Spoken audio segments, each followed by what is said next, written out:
നമസ്കാരം, ഞാൻ സന്തോഷ് ഏച്ചിക്കാനം. എല്ലാവർക്കും എൻ്റെ വിനീതമായ നമസ്കാരം. വരുന്ന ഡിസംബർ 5, 6 തീയതികളിൽ തൃശ്ശൂർ റീജിയണൽ തിയേറ്റർ, അതുപോലെ തന്നെ ബാലഭവൻ എന്നീ സ്ഥലങ്ങളിലായിട്ട് ഒരു ഫെസ്റ്റിവൽ നടക്കുകയാണ്. കുട്ടികളുടെ ഫെസ്റ്റിവലാണ് അത്. സ്റ്റോഗോ ഫെസ്റ്റിവൽ എന്നാണ് ഇതിൻ്റെ പേര്. സ്റ്റോഗോ എന്ന് പറഞ്ഞു കഴിഞ്ഞാൽ സ്റ്റുഡൻസ് ടാസ്ക് ഓറിയൻറ്റഡ് ഗെയിംസ് എന്നാണ്, ആൻഡ് ഓഫ്ലൈൻ എന്നാണ് അതിൻ്റെ അർത്ഥം.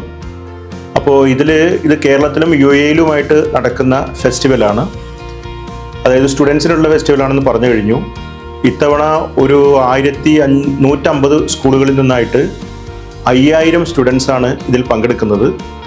ഇത് ലക്ഷ്യമാക്കുന്നത് കുട്ടികളുടെ സുരക്ഷിതമായ ഡിജിറ്റൽ ഉപയോഗം, അതുപോലെ തന്നെ ലഹരി വിരുദ്ധ ക്യാമ്പയിൻ എന്നിവയൊക്കെയാണ് ഇത് ലക്ഷ്യമാക്കുന്നത്. കൂടാതെ ഇത്തവണ ഈ കുട്ടികൾക്ക് വേണ്ടിയിട്ട് ഒരു ഫിലിം ഫെസ്റ്റിവലും കൂടി സംഘടിപ്പിക്കുന്നുണ്ട്. അപ്പോൾ അതുകൊണ്ട് കൈനിറയെ സമ്മാനങ്ങളും ഭാവിയിൽ കുട്ടികൾ തയ്യാറാക്കാൻ വേണ്ടി പോകുന്ന പ്രൊജക്റ്റുകൾക്കുള്ള ഫണ്ടിങ് സൗകര്യമൊക്കെ ഇതിൽ ഏർപ്പെടുത്തിയിട്ടുണ്ട്. അങ്ങനെ അതുകൊണ്ട് തന്നെ ഇത് കുട്ടികൾക്ക് ഒരു വലിയ മുതൽക്കൂട്ടാവുമെന്ന് നമുക്ക് പ്രതീക്ഷിക്കാൻ പറ്റും. അതുകൊണ്ട് ഈ ഫെസ്റ്റിവലിന് 5, 6 തീയതികളിൽ നടക്കുന്ന ഈ ഫെസ്റ്റിവലിന്, സ്റ്റോഗോ ഫെസ്റ്റിവലിന് എൻ്റെ എല്ലാ ആശംസകളും രേഖപ്പെടുത്തുകയാണ്. നന്ദി, നമസ്കാരം.